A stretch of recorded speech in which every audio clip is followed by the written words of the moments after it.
Hello hi నమస్తే అండి. Welcome to అనగా to Z blogs. This is సుమా.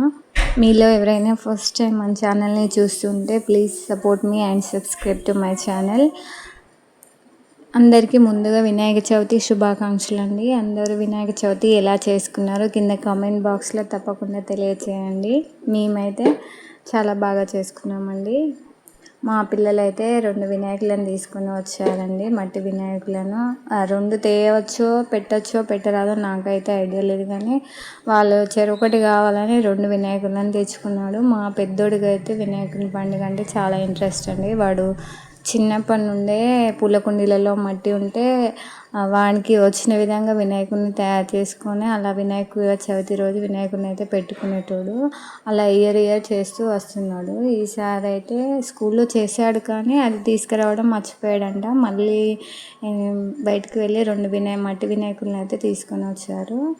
ఇక వాళ్ళు వాళ్ళ ఓన్గానే ఇలా బ్రిక్స్ పెట్టుకొని దానిపై అట్టపెట్ట పెట్టుకొని మామిడి ఆకులతో మండపం అయితే తయారు చేసుకున్నారండి. వినాయకులు అయితే చాలా బాగున్నాయి. 2 అయితే పెట్టుకున్నారు.